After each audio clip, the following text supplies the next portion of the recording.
हे मित्रांनो तुम्हाला नमस्कार करतो. ओम श्री गणेश देवताय नमः. ओम श्री कुलदेवताय नमः. ओम श्री गुरुदेवताय नमः. ओम सर्वश्री इष्टलिंग देवताय नमो नमः. ओम आंजनेयाय विद्महे वायुपुत्राय धीमहि तन्नो हनुमंत प्रचोदयात.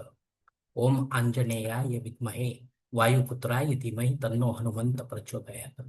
शिवशरणत मित्रांनो, मी कडप्पा परत एकदा आपल्या समोर झाला माझ्या धर्मकर्म चॅनलमध्ये आपले सहर्ष स्वागत करीत आहे. मित्रांनो, आपल्या सनातन हिंदू धर्मातील सणवार वडत वैकल्याच्या साखळीमध्ये आज मी आपणास हनुमान जयंती संबंधी महत्वाची माहिती व पूजाविधी सांगणार आहे. तेव्हा आपणा सर्वांना माझी नम्र विनंती की माझा हा व्हिडिओ आपण शेवटपर्यंत पाहावा आणि ऐकावा. मित्रांनो, हनुमान जयंती गुरुवार दिनांक 2 एप्रिल 2026 रोजी आहे.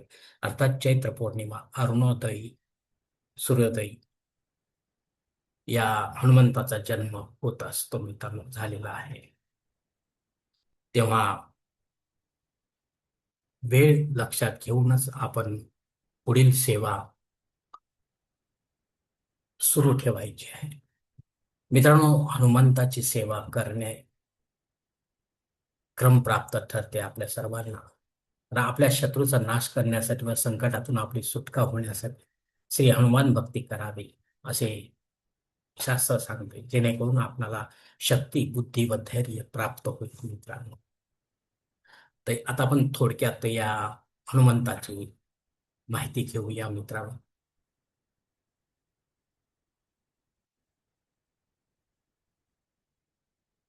पण आपल्या जन्मपत्रिकेमध्ये हनुमानाची सेवा असेल तर पूर्ण फळ आपल्याला प्राप्त होईल मित्रांनो.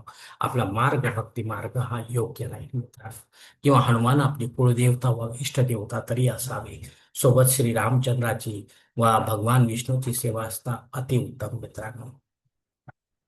अन्यथा आपल्याला सेवा करून फळ कितपत मिळेल हे सांगता येणार नाही. तर मित्रांनो, केसरी व अंजनी मातेच्या पोटी भगवान शिवाच्या आशीर्वादाने हनुमान अंजनेरी पर्वत त्र्यंबकेश्वर जिल्हा नाशिक येथे चैत्र शुक्ल पौर्णिमेला सूर्योदयी हनुमंताने जन्म घेतला. लगेच सूर्य दिशेने झेप घेऊन सूर्यफळ गिळले मित्रांनो.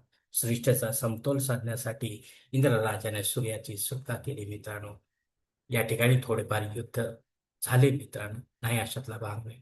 त्यामध्ये हनुमंताला थोडासे दुखापत देखील झाली होती मित्रांनो. हनुमान भगवान शिवाचे अंश अवतार होते. भगवान विष्णूची अशा रीतीने मदत त्यांनी केली. शेषनागाने लक्ष्मणाचा अवतार घेतला मित्रांनो. हनुमानाचा विवाह सूर्य कन्येशी होऊनही ते बाल ब्रह्मचारी होते, म्हणून त्यांच्यात ओज तेज भरभरून होते मित्रांनो. त्यांच्या घामातून मकरध्वज नावाचा पुत्र झाला.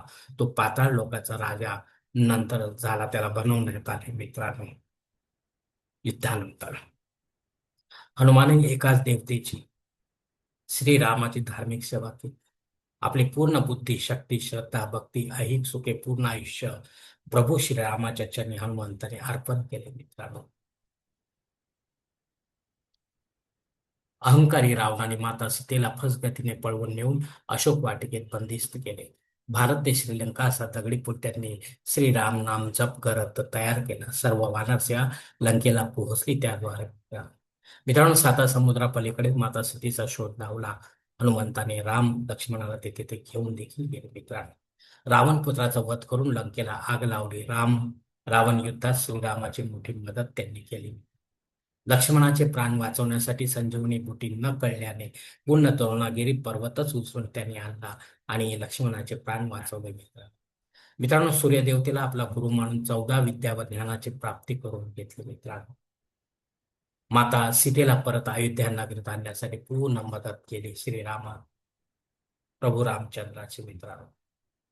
बक्षीस म्हणून सीता मातेने नवरत्नांचा हार हनुमानाला दिला खरा, पण ते मोती फोडून त्यात रामाचा शोध घेऊन आले. पण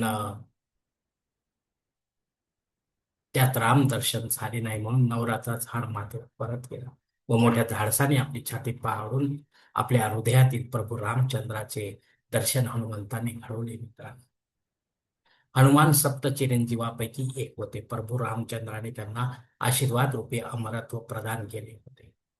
चैत्र पौर्णिमेला पहाटे 5 वाजता जवळच्या जागृत हनुमान मंदिरात जावे. सोबत काही पूजा साहित्य व दान देव वस्तू न्याव्यात. हनुमंताच्या डोक्यावर तिळतील व काळे उडीद सोडावेत मित्रांनो. त्याच्या सर्वांगाला शेंदूर लावावा. निदान खांद्यावरून तो सोडावा, थोडासा अंगावर आपण चोळावा. 11 रुईच्या पानांची माळ गळ्यात घालावं, पंजरीचा प्रसाद देखील दाखवावा मित्रांनो, व 11 प्रदक्षिणा घालावे हनुमंता भोवती. हनुमान गायत्री मंत्र जप 11 माळेविना आसनास करावा. टाइम सेट करून मित्रांनो, जो व्हिडिओच्या सुरुवातीला मी म्हटला आहे. आपल्या जवळ वेळ असता मारुती स्तोत्र, हनुमान वडवाना स्तोत्र, हनुमान चालिसा, हनुमान स्तुती पठण करावे. मारुती स्तोत्र पठण करावे मित्रांनो. आपली इच्छा व वेळ असता आजपासून रामायण, महाभारत वा शिवपुराण ग्रंथाचे एक पारायण करावे, जेणेकरून संपूर्ण हनुमान चरित्र आपल्या लक्षात येईल मित्रांनो.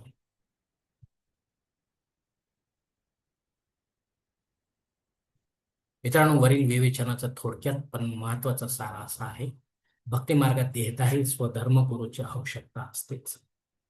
पंचायतन देवताच पूजावेच. पंचायतन देवता माझ्या मते श्री गणेश, कुळदेवी, कुळदेव, इष्टदेव, देहधारी, मंत्र दीक्षा गुरु मित्रांनो, हे पंचदेवता आहेत. यापेक्षा एकाच देवता स्वरूपाची पूजा अर्चा उपासना करावी. जर आपल्याला पंचायतन देवताची पूजा करायची नसेल, त्यातही आपल्याला कर्मकांड वाटत असेल, तर आपण एकाच देवतेची पूजा करावी मित्रांनो. याच्या चरणाशी पूर्णपणे समर्पण व्हावे, आपले सर्व काही समर्पित करावे मित्रांनो. 13 कोटी देहधारी दीक्षा गुरु मंत्र जप पूर्ण करावा मित्रांनो. जर गुरुमंत्र आपल्याकडे नसेल, तर जो आराध्य देवता आपला आहे, ते आराध्य देवतेचेच मंत्र आपण 13 कोटी पूर्ण करावं, जसे श्री समर्थ रामदास स्वामींनी केलं होतं. जय श्रीराम, जय श्रीराम, जय श्रीराम. हा त्यांचा गुरुमंत्र नव्हता, त्यांनी देहधारी गुरु देखील केला नव्हता. तरी देखील त्यांनी 13 कोटी मंत्र जप पूर्ण केला आणि साक्षात्कार करून घेतला मित्रांनो प्रभू रामचंद्राचा. आणि त्यांच्या हातून अनेक असे ग्रंथ निर्मिती, आरत्या, स्तोत्रे निर्माण झाली मित्रांनो, जे आज आपण उपयोगात आणतो आहोत.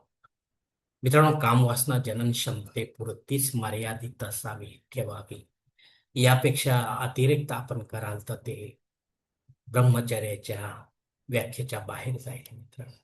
तरच आपणाला ईश्वर प्राप्ती होऊ शकते, साक्षात्कार वा आत्मसाक्षात्कार होऊ शकतो मित्रांनो. धन्यवाद मित्रांनो. आजचा हा हनुमान जयंती निमित्तचा हा जो व्हिडिओ आहे, तो मी याच ठिकाणी संपवत आहे. आपण जर माझ्या मताशी सहमत असेल तर कृपया माझे धर्मकरम चॅनल सबस्क्राईब करा, लाईक करा, आपल्या कुटुंब, मित्र, परिवार शेअर करा.